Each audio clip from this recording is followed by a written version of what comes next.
We've been working on it. Let's go finish our Christmas quilt. But first, always remember to share this so it will save to your profile and you can find it when you're looking for it again later. We're still working on our Christmas quilt. We've sewn all of our blocks. Now how do we put them together? So let's talk about it.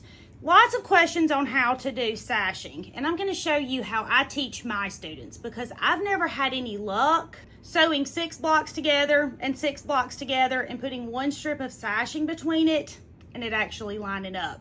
I have an offset situation. So instead of doing one strip, I always teach my students to do one on each block. So I've sewn one to the bottom of this reindeer. My piece is 3 inches wide by 12 inches long because that's the length of my block. And then I have another 3 by 12 piece that's gonna go on one side. I'll have to look and see which side. And then, but what do I do in this corner, right? Well, I wanna put these cute little corner pieces.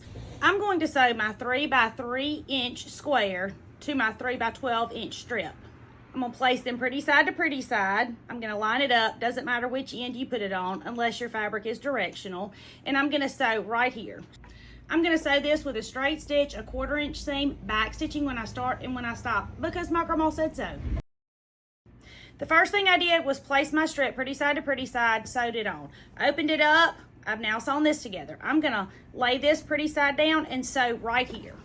I only teach my students to sew 2 sides. Doesn't matter which 2 sides, just always the same 2 sides on each block because then when you put them together, the sides that you've sewn on the next block make the rest of the sides for that block. And then when you get finished, you'll have some outside pieces that need a border, but you'll be able to do that pretty easily.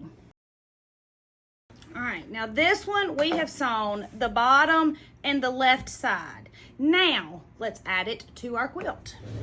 I've sewn the rest of my blocks and here is my bottom row and this is where the reindeer goes. So I'm gonna take him. Do you see how I only sewed 2 sides? I sewed here and here on this letter and then I sewed here and here on our reindeer. But when I put it together, it has a strip between each block. That's why I say only to do 2 sides. But you can do all 4 sides if you want strips all the way around. It's your quilt, do it how you want it.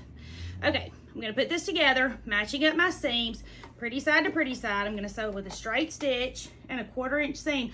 I'm gonna get the 1/4 inch seam by following the edge of my fabric with the edge of my presser foot. I'm gonna back stitch when I start and when I stop because my grandma said so. Now, I didn't iron in between any of those steps. Sometimes I do, most of the time I don't, but y'all can iron in between them if you want to. I have ironed the pieces that I've already sewn together, and I will go back and iron this after I sew it to the bottom of our quilt. So here's the rest of our quilt. Let's find the bottom of it, and we're gonna sew the bottom row of our quilt on. Now, do you see this? We didn't have a border at the top, but this row above us, these blocks have a border at the bottom. So when we put it together, our block's gonna have a border. So I'm gonna lay this pretty side to pretty side. I'm gonna sew all the way down. I want you to make sure your seams match. I don't care what you have to do. Pinch them, pleat them, pull them. Nobody's gonna notice one little spot that's pinched, pleated, or pulled, but they are gonna notice when you get to the bottom of your quilt and one block is that much longer than the others. It doesn't get any better. If every seam doesn't match, the next seam you get to is just worse. So make sure your seams match. Sew it with a 1/4 inch seam, straight stitching from one end to the other, and then we'll go iron it. Now our quilt top is finished.